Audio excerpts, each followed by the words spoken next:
Hi, wir sind Andi und Myri und seit über einem Jahr auf Weltreise mit unserem selbst ausgebauten Wohnmobil Jenny. Auf unserem Weg nach Südostasien durften wir schon viel erleben. So begann unsere Reise in Europa, wir überwinterten in Griechenland und in der Türkei, um uns dann nach Georgien aufzumachen. Nachdem wir Russland durchquert hatten, erkundeten wir entlang der alten Seidenstraße Länder, die kontrastreicher nicht sein könnten.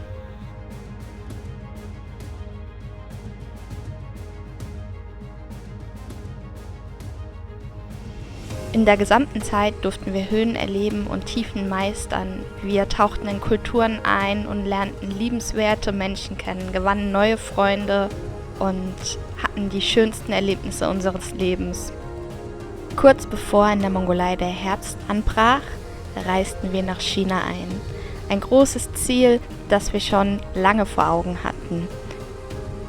Nachdem wir China durchquert hatten, kamen wir in Südostasien an. Genauer gesagt in Laos. Hier blieben wir 6 Wochen und fuhren danach nach Kambodscha.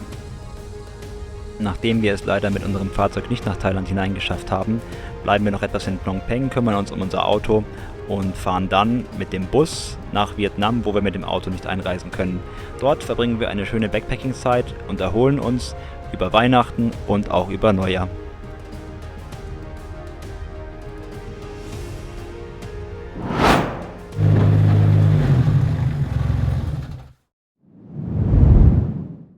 Nachdem wir ja letztlich nicht nach Thailand mit unserem Auto hineinfahren durften, haben wir all unsere Pläne nochmal umgeworfen, sind zurück in die Hauptstadt von Kambodscha und haben uns hier jetzt erstmal für ein paar Tage ein Hotel genommen, denn wir haben neue Pläne. Wir werden jetzt mit dem Rucksack nach Vietnam fahren und danach möchten wir gerne nach Nepal. Uns ist nämlich aufgefallen, dass totaler Quatsch ist, durch Nepal zurückzufahren, denn wir kommen nicht so schnell aus Südostasien wieder weg, weil wir Besuche bekommen, auf die wir hier noch warten und dann wird's spät. Das heißt, es würde für unser Auto keinen Sinn machen, durch Straßen wie Nepal zu fahren, währenddessen es irgendwie schneit oder regnet. Beschissene Straßen und Sonnenschein, das geht, aber beschissene Straßen und Regenzeit oder Schnee, das geht für unser Auto leider nicht mehr. Genau, deswegen haben wir ein bisschen umgeplant und aus der Not die Tugend gemacht. Haben uns einmal hier in diesen wunderschönen Expat-Wohnungen eingemietet. Denn wir wollen unser Auto hier stehen lassen. Zeig's gleich auch nochmal. Die Gegend hier ist wirklich super safe fürs Auto. Der Parkplatz ist bewacht und man will sein Zuhause ja auch gut zurücklassen. Und um das Ganze zu relativieren und mit den Leuten hier so einen kleinen Deal zu machen, haben wir uns hier eingemietet. Außerdem war es super cool, es gibt ein Fitnessstudio und einen Pool, wir waren viel schwimmen und viel sporteln. Aber morgen geht's nach Vietnam. Was sagst du dazu? Ja, war ein bisschen anstrengend, aber wir haben jetzt einen Parkplatz hier organisiert bekommen. Wir haben auch organisiert, dass an unserem Fahrzeug an der Vorderachse die Blattfeder jetzt doch durch eine, sag ich mal, Push-Lösung verbessert wird. Also jemand wird eine Blattfeder abschneiden und da einbauen in der Zwischenzeit, wenn wir weg sind. Und unser Mechaniker fährt unser Auto in der Zwischenzeit hin und her zwischen dem anderen Werkstattgelände und dem Parkplatz hier. Und wir fahren morgen früh in der Nacht um 4 Uhr mit dem Bus nach Ho Chi Minh City. Das wird eine 7-Stunden-Fahrt. Im Anschluss nochmal eine 2-Stunden-Fahrt von Ho Chi Minh City nach Vung Tau am Strand, wo unser Hotel ist. Sehr cool. Ja, also, naja, wir haben so ganz viele süße Nachrichten von unseren Freunden gekriegt. Oh nein, ihr seid nicht reingekommen und so. Und dann haben die auch alle geschrieben, ja, wenn eine Tür zugeht, geht die nächste auf. Und das Gefühl haben wir auch gerade. Denn ich glaube, wir hätten sonst Nepal verpasst. Und das ist für uns ja schon irgendwie ein absoluter Traum, in Nepal wandern zu gehen. Hallo und Soufflé noch ein letztes Mal aus Kambodscha, genauer gesagt der Hauptstadt Phnom Penh, wo wir uns auf unsere Reise nach Vietnam vorbereiten, jedoch noch ein paar Tage hier verbringen, ein bisschen Sport betreiben und die Stadt noch ein bisschen erkunden und uns natürlich auch um unser Auto kümmern.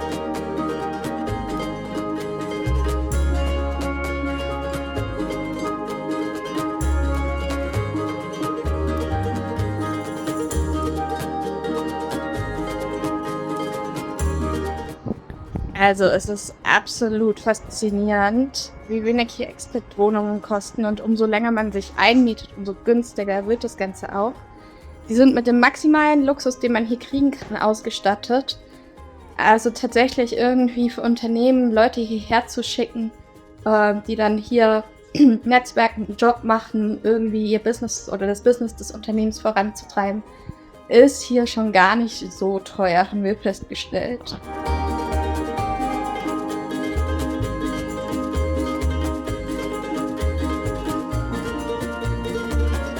Tuk-Tuk-Fahren in Phnom Penh ist wirklich ein Highlight für uns. Also wir fanden das auch mit der Stimme aus der Zukunft viel angenehmer als in Thailand, in Bangkok, denn dort war es einfach nur gefährlich.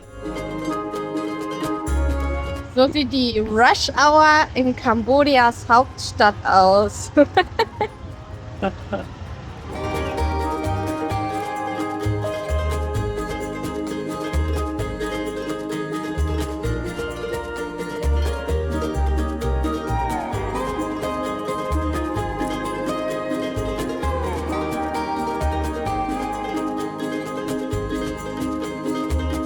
Andi, wie lange hast du davon geträumt, dass Badminton auf der Straße gespielt wird? Ja, ich dachte, das wird überall gemacht, aber wir sind auch relativ selten in den Städten unterwegs und hier wird es auf jeden Fall gemacht.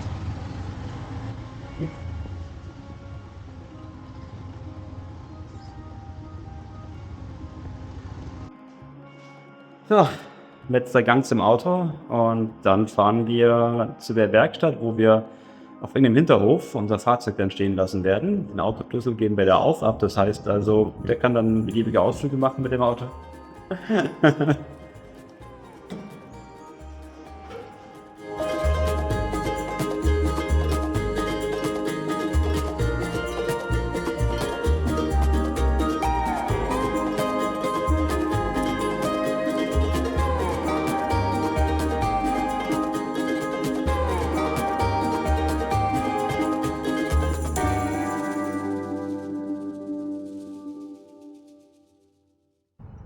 Rush Hour in Phnom Penh.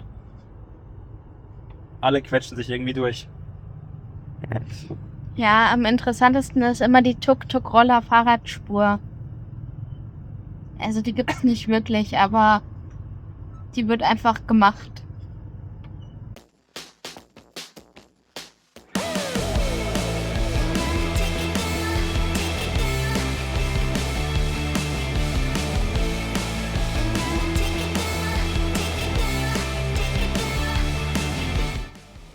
Andi, was machst du da? Wir schauen noch ein letztes Mal, wie niedrig Jenny da vorne ist und wir bekommen hier neue Blattfeder vorne rein. Irgendeine DIY-Lösung. Ja, das wird großartig. Ich sehe das schon. In dieser sehr vertrauenserweckenden Hinterhofwerkstatt, hinter diesem rostigen Tor, auf schlammigen Matschboden, steht jetzt unser Auto und bekommt vorne eine neue Blattfeder rein. Wir machen das deswegen, weil Reinhard, dem wir vertrauen, er vertraut einem Geschäftspartner und der Geschäftspartner hat ihm vertraut. Das heißt, wir haben eine Vertrauenskette. Deswegen bekommt er jetzt auch unseren Autoschlüssel und unser Auto, während wir über einen Monat weg sind. Hoffentlich geht das gut. Und jetzt kommt gleich unser Tuk-Tuk und bringt uns nach Hause. Ja, das wird gut gehen. Das war ein netter Herr. Und wenn Reinhard dem vertraut, vertrauen wir ihm auch. Ja. Ja. Er guckt skeptisch. Magst du uns nicht? Jenny ist abgegeben. Genau. Und jetzt ist das allererste Mal ausgegeben, dass unser Backpacker-Abenteuer durch ist. Ich will noch nie backpacken, ich will noch nie backpacken. Das wird jetzt gemacht, ja. Nur der Rucksack und wir. Es fühlt sich seltsam an. Aber auch ziemlich leicht befreit. Ja, man muss sagen, also ich meine, wir haben in unserem Auto ja schon nicht so viel drin, aber im Gegensatz zu einem Rucksack ist das immer noch unfassbar viel. Ja.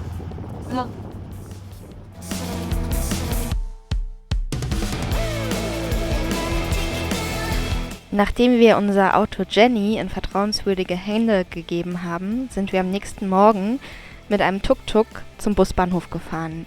Hier haben wir einen Bus genommen, der uns nach Vietnam, genauer gesagt nach Ho Chi Minh City, bringen sollte. Ja, Südostasien ist definitiv ein Backpacker-Paradies und mit wenig Geld kann man wirklich überall hinreisen. Jetzt seid ihr direkt im Typ. Toll, da kann ich mir direkt ein Video von uns angucken. Das wäre irgendwie scary. Okay, ich glaube so, komfortabel sind wir noch nie gereist. Was hast du in diesem sehr, sehr komfortablen Bus? Gab es noch Frühstück? Ja, so. Und was zu trinken? Genau. Und jetzt kommt noch die Dame und kümmert sich um den Grenzreferenz. So, ich gucke jetzt erstmal Harry Potter und die Karte stecken. Und esse mein Croissant. Also, das ist eine Grenze. Mal gucken, ob wir aussteigen müssen. Schaut gut an, weil von da oben fließt es runter wie Bolle und man kann die Klimaanlagen nicht ausmachen. Und das ist das erste Mal in Kambodscha. Das hier ist. Das ist schwierig, richtig. Und unsere Sachen sind alle unten beim Gepäck. Wir können die Jacke rausholen. Jetzt wird erstmal spannend mit unserem E-Visum, ob das jetzt hier funktioniert.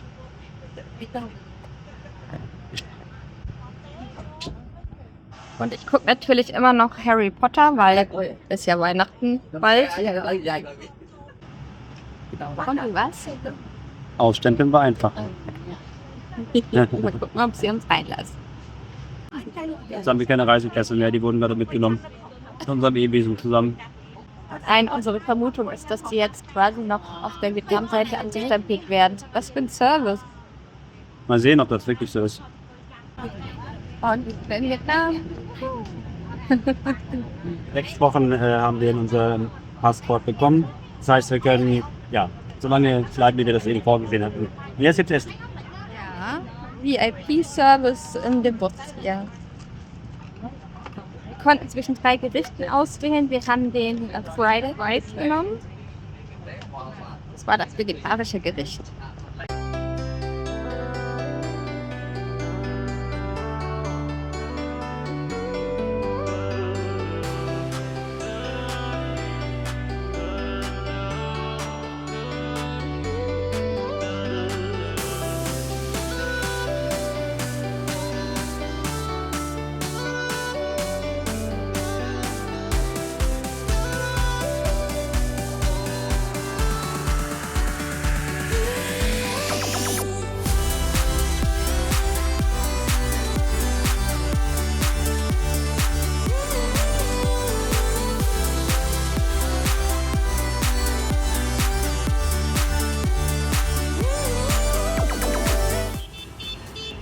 Das ist ein. Also Junge! Was hust du dir denn da einen ab?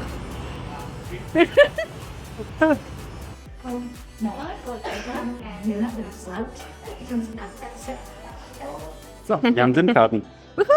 6 GB pro Tag und wichtig, wenn wir sie erreichen, dann werden wir abgeschnitten. Also keine Textnachrichten, nichts mehr. Also aufpassen.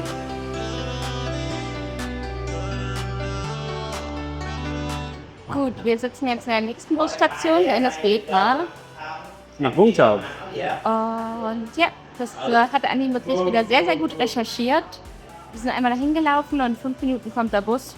Ist super unproblematisch. Der fährt hier alle 10 Minuten wahrscheinlich. Die 2 Stunden nach Wungtao. Ja, und es ist super touristisch hier. Also man sieht am laufenden Band ganz viele Touristen.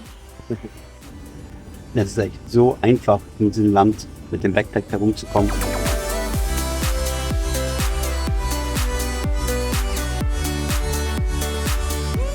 Das Wohnmobil ist hier wirklich Ballast, weil in den Städten möchte man eigentlich nicht unbedingt rumfahren.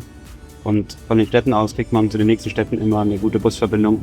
Wir fahren jetzt für $7 pro Person 2 Stunden. Nicht nur das, also die Bevölkerungsdichte in Südostasien ist einfach auch höher, was so einen schönen Stellplatz wie in Zentralasien zu finden einfach auch schwieriger macht. Und Vietnam geht aktuell mit dem Auto so oder so nicht. Ich meine mit dem Guide, oder? Wenn man irgendeine Guiding-Agentur kriegt. Aber das ist auch, ich glaube, nochmal eine höhere Hausnummer als China. Macht wahrscheinlich keinen Spaß. Wir sind dann auch am späten Nachmittag in Vung Tau angekommen und haben natürlich erst einmal unsere Umgebung erkundet. Hier in Vung Tau war gerade alles auf Weihnachten gepolt, denn in ein paar Tagen sollte es Weihnachten.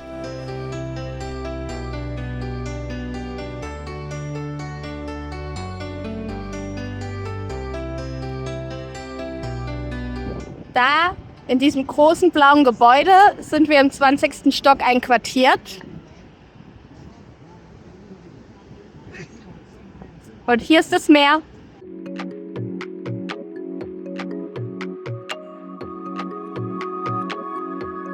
Es gibt keine Ausreden mehr. Eigentlich könnte ich hier problemlos einmal durchjoggen. Links, rechts.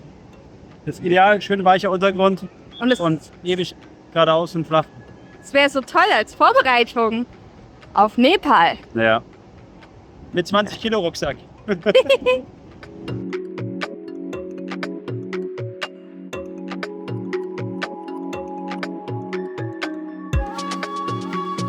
Oh, hier ist Lebensgefahr. Laut dem Schild. Ups.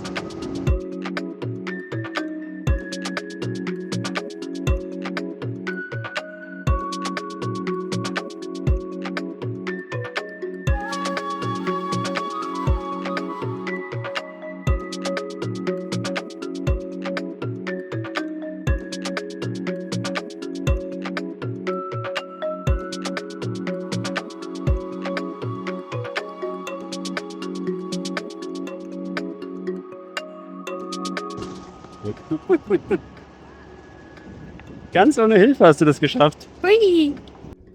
So, wir haben jetzt Mitte Dezember. Wir sind in Vietnam in unserer Einmonatsunterkunft. Und da wir uns auf den Mount Everest vorbereiten müssen, Spaß, auf Nepal vorbereiten wollen, gehen wir jetzt ein bisschen sporteln. Los geht's. Gestern haben wir nämlich hier in den Gang und haben diesen Lautsprecher Last Christmas gespielt. Also diese Aufzüge sind das Schlimmste, was es gibt. Man wartet hier wirklich teilweise bis zu 10 Minuten, bis diese bescheuerten Aufzüge kommen. Manche fahren nur die oberen Stockwerke an, manche nur die unteren. Manchmal fahren sie auch vorbei. Das nervt. Ja, in den 36. Stock zu kommen, dafür muss man einen anderen Aufzug benutzen, wie in den 20. Stock zu kommen. Das ist auf jeden Fall eine Philosophie für sich. Hier ist mal wieder irgendein Defekt. Und der soll mal zu uns kommen. Vielleicht kommt der zu uns. Und der ist, glaube ich, nicht in den 36. Ah, der Aufzug bringt uns auch gar nichts. Und der bewegt sich auch überhaupt nicht. So, ich starte heute erstmal mit ein wenig Yoga, halbe Stunde ungefähr, bei einem mega Ausblick. Warum Yoga? Yoga hält auf jeden Fall fit, ist super für die tiefe Muskulatur, für die Beweglichkeit. Heute auch ein bisschen mit Balance-Training, gut für die Bänder, gerade gut beim Wandern, wenn es uneben ist. Und der Ausblick ist der Hammer.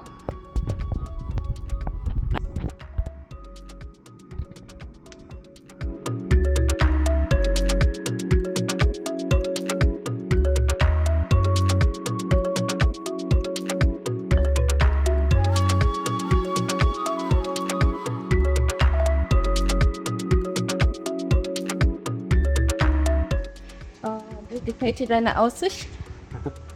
Das ist ganz nett.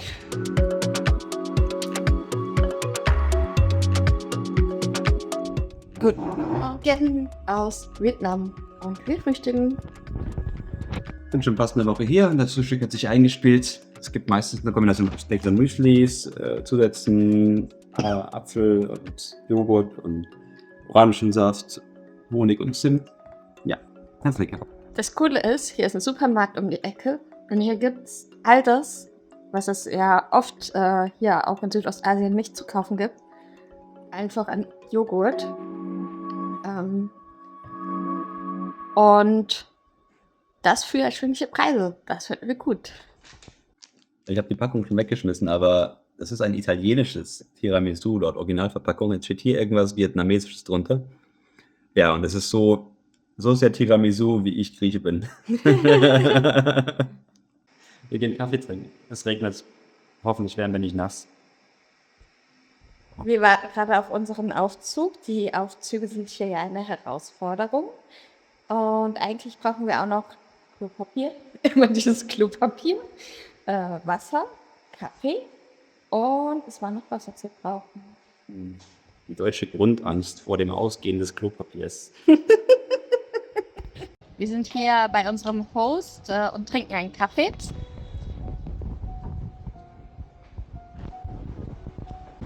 Also es ist auf jeden Fall auch super spannend, denn hier sind super viele Europäer. Es sind ja gerade bald auch Weihnachtsferien, auch mit Kleinkindern oder viele Russen, die hier Urlaub machen oder auch wohnen. Ich bin mir nicht ganz sicher. Und auch viele asiatische Gäste, die wahrscheinlich nicht aus Vietnam sind, vermutlich Thailand oder China.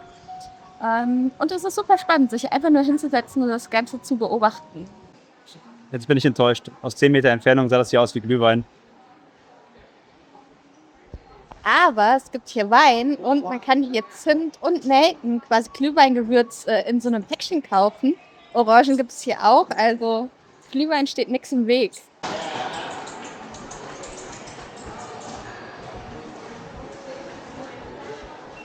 Hier noch eine kleine Führung durch unsere Wohnung. Diese Wohnung hat uns für 4 Wochen insgesamt 650 € gekostet. Inklusive waren ein Fitnessstudio und ein Rooftop-Pool auf dem Dach und natürlich Internet-WLAN, das ist ja eigentlich klassisch gängig. In dieser Wohnung gab es 4 Betten, das heißt, diese Wohnung hätte man sogar, wenn man noch 2 Mitbewohner gefunden hätte, durch 4 teilen können. Wir fanden das schon, obwohl es so luxuriös ist, sehr, sehr günstig. Wir haben aber auch noch von anderen Reisenden erzählt bekommen, dass Vietnam auch noch günstiger sein kann. Zusätzlich zu diesem Pool auf dem Dach und dem Fitnessstudio gab es sogar auch noch einen Kinderpool, den man hier unten sieht. Und ein Coworking Space und tatsächlich auch noch Möglichkeiten, Tischtennis zu spielen und. Nach über einem Jahr Dauerreisen haben wir diese 4 Wochen an einem Ort genutzt, um unsere Energietanks aufzufüllen, denn wir waren schon irgendwie reisemüde. Außerdem haben wir uns in dieser Zeit Gedanken um unsere weitere Reise und unsere Zukunft gemacht. So, erstes Mal genau wie die meisten Locals hier in diesem Fastfood-Chicken-Restaurant am Eingang vom Shopping Center. Es ist wie McDonald's. Wir schauen mal. Was hat der ganze Spaß gekostet? Weiß ich gerade nicht. Etwa 7 €. Juri, für welche Mangosorte entscheidest du dich heute? Also es gibt 7 verschiedene. Beim letzten hatten wir die fand ich gut, denn die sind ein bisschen sauer und ich mag sauer. Aber heute mal diese ausprobieren. Es gibt einen Teil von diesem Komplex, den haben wir noch nicht erkundet. Hier soll es so ein Kinderspieleparadies geben und ein Community Space. Da geht's hier rüber, über die Brücke und das gucken wir uns jetzt an. Der Weinschalter. Nochmal.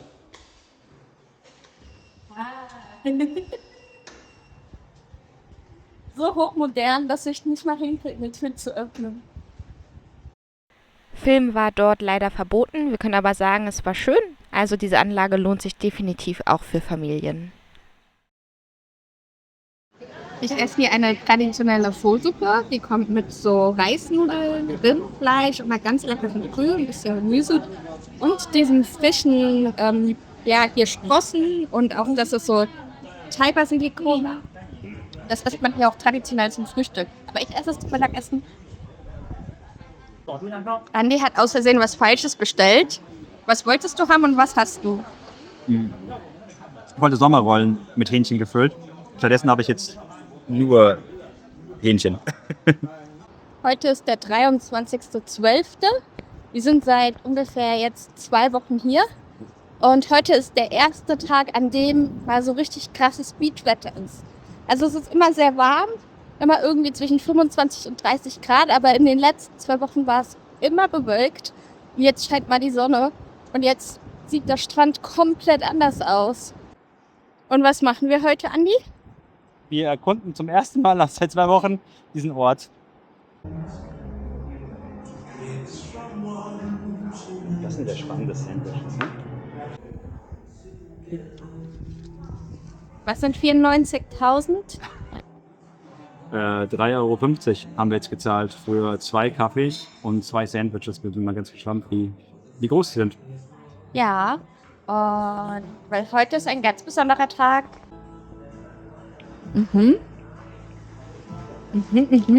Finden wir gut? Lecker.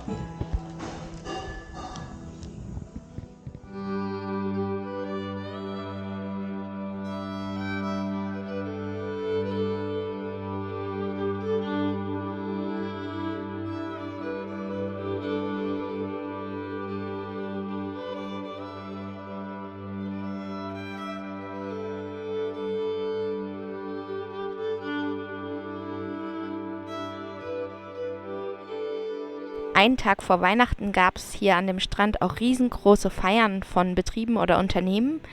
Und wir glauben, es war die Betriebsweihnachtsfeier. Wir sind uns aber nicht sicher, weil Vietnam feiert ja in dem Sinne eigentlich nicht Weihnachten. Aber also so Weihnachtsfeier am Strand, sagt mir das Unternehmen, ich fange da an.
So, jetzt schauen wir uns ein Lost Place an.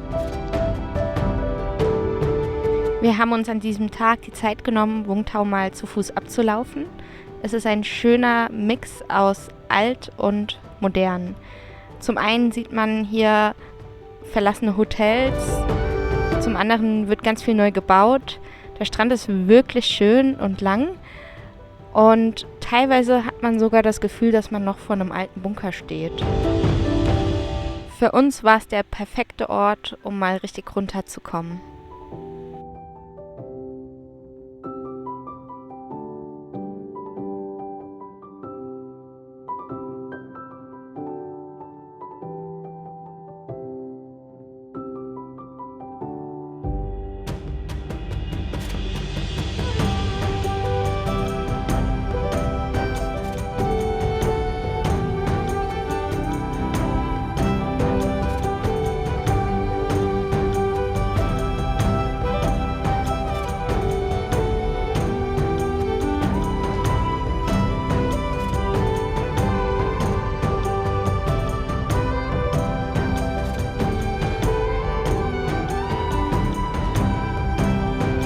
Wir hatten noch das Glück, bei einem Hochzeitsshooting zuzuschauen.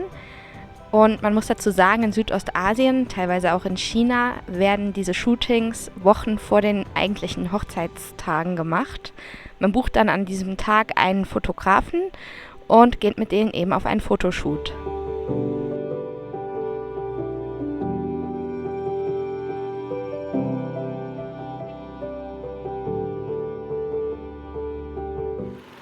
Da wird so richtig fett aufgebaut und wir glauben, hier geht es an Silvester voll Kanne ab und wir werden wahrscheinlich wieder herkommen. Ich denke schon, ja. Also ich glaube auch, es ist für Silvester, nicht für Weihnachten, weil das wäre morgen. Dafür ist es noch nicht weit genug aufgebaut. Ja, aber das wird groß hier, das wird richtig groß. Wir freuen uns.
Also ich gehe jetzt nochmal ein paar Kräuter holen und eventuell Senf. Aber irgendwie ist der hier so sauteuer, weil halt importiert. Wir haben nur den französischen Dijon-Senf hier. Und es regnet, aber ist nicht so schlimm, weil wir haben fast 30 Grad und dann ist der Regen immer irgendwie wie so eine warme Dusche. Und der Supermarkt ist gerade um die Ecke, also ich würde sagen, weiß ich nicht, sind das 200 Meter? Deswegen gehe ich jetzt noch ein paar Kräuter holen.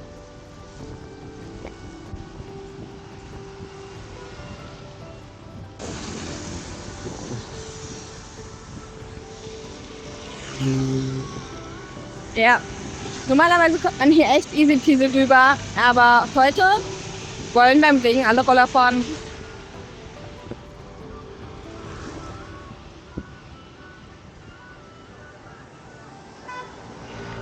Ja, Leute, ey, come on.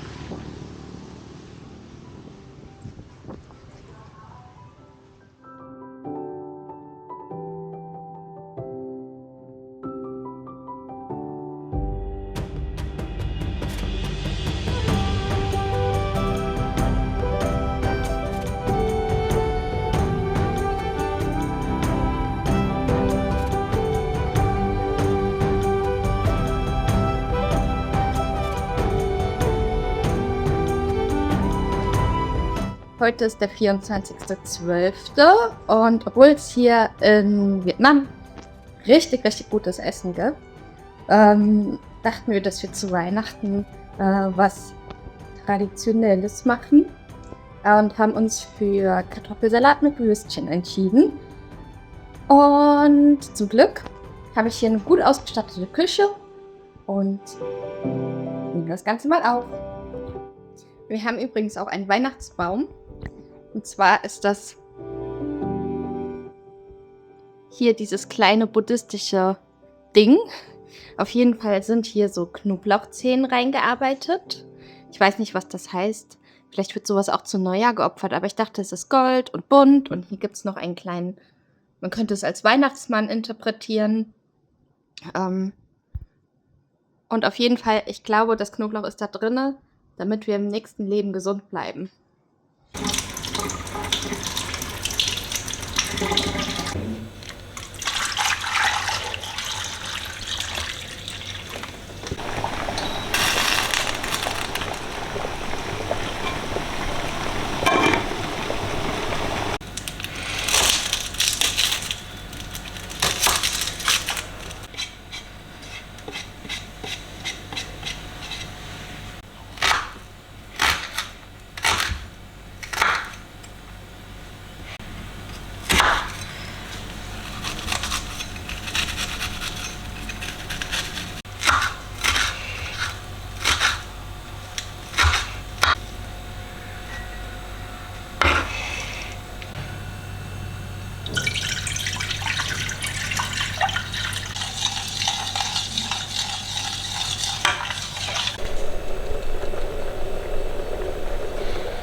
Unser Weihnachtsessen. Jawohl. Schweizer Hotdog-Würste und deutschen Kartoffelsalat. Die machen Glühwein. In Vietnam. Was ist das? Milliliter? Nicht 750 Milliliter. Die ganze Flasche? Schätze, dann machen wir keine halben Sachen, oder? Gewürze. Wir haben hier Zimtstangen. Dann haben wir, ich habe keine Ahnung, was das ist. Was ist das? Ich habe keine Ahnung. Aber es riecht gut. Machen wir mal eins davon. Und dann haben wir hier noch Anissterne. Mhm. Mhm. Na dann, ein bisschen aufkochen und fertig. Nee, kochen darfst nicht, sonst geht der Alkohol ja raus. Stimmt. Es ist noch nicht fertig. Wir haben hier ja auch noch Orangen.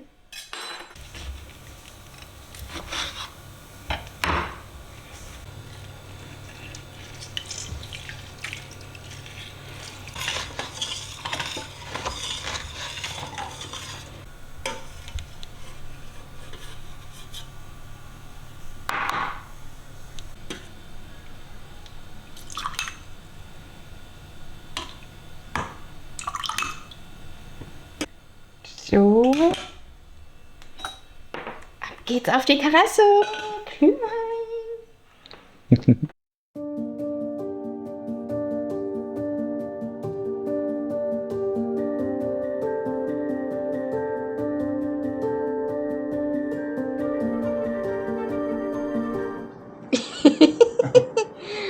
Frohe Weihnachten. Bei ungefähr 25 Grad haben wir uns unseren Glühwein auf dem Balkon schmecken lassen und den Abend ausklingen lassen.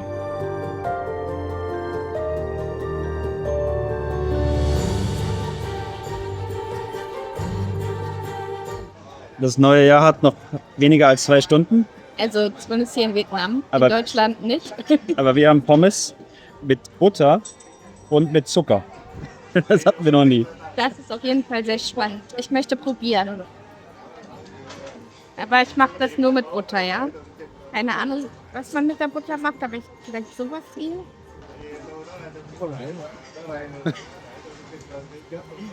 Interessant.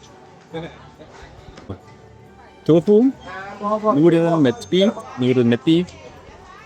Oh, ich glaube, wir haben Hunger. So, dann wollen wir uns mal stärken für das neue Jahr. Wie war das Essen? Sehr große Portion, aber sehr lecker. In 50 Minuten ist hier Mitternacht, das heißt dann hier Neujahr. Ja, in Deutschland erst in 6 Stunden und 50 Minuten. Alle Restaurantbesucher waren gut drauf und hatten noch ordentlich Bier unterm Tisch stehen. Die Mitarbeiter haben schnell aufgeräumt und haben dann selber gefeiert. Was wir hier unbedingt erwähnen wollen, ist, dass das unser Neujahrsfest war und das haben die Vietnamesen ganz fröhlich mitgefeiert. Denn in Vietnam wird das neue Jahr eigentlich erst Ende Januar oder Anfang Februar, es kommt auf den Mondzyklus angefeiert.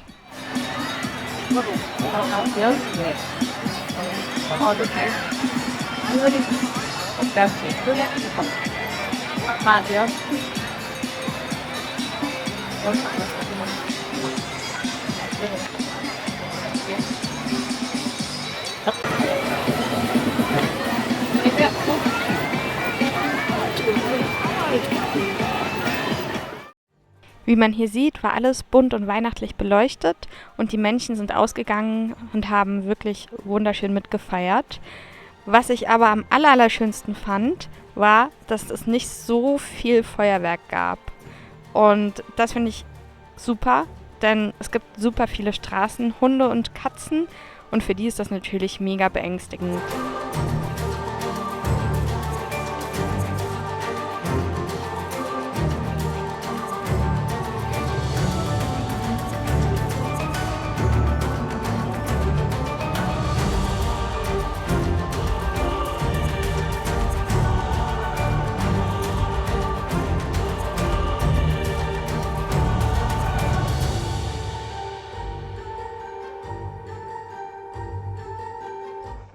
Ja, es ist Zeit zu gehen. Wir waren hier 30 Tage, einen vollen Monat. Und unser Host war so süß. War so ein netter Typ, hat uns auch zweimal das Frühstück geschenkt und so liebe Unterhaltung mit ihm. Ja, echt ein cooler Typ.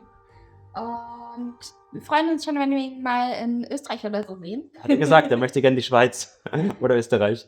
Ja, auf jeden Fall packen wir es jetzt, wir müssen los. Yep. Zum Abschluss hier noch ein paar Impressionen aus Vung Tau, wo wir tatsächlich 4 Wochen verbracht haben, die Zeit wunderbar nutzen konnten, um runterzukommen. Das hat super, super gut getan.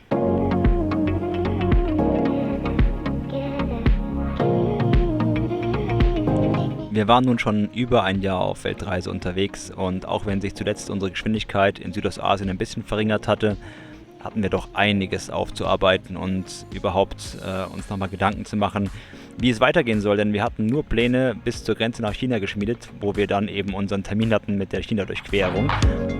In Südostasien wollten wir uns eigentlich mal ein wenig treiben lassen. Wir haben aber gleichzeitig festgestellt, dass uns Südostasien gar nicht so taugt, wie wir uns das eigentlich gewünscht hätten. Außerdem kamen für uns Fragen hinzu, wie wir unsere Zukunft gestalten wollen. Und auch hierfür hatten wir in Vietnam in diesen 4 Wochen reichlich Zeit.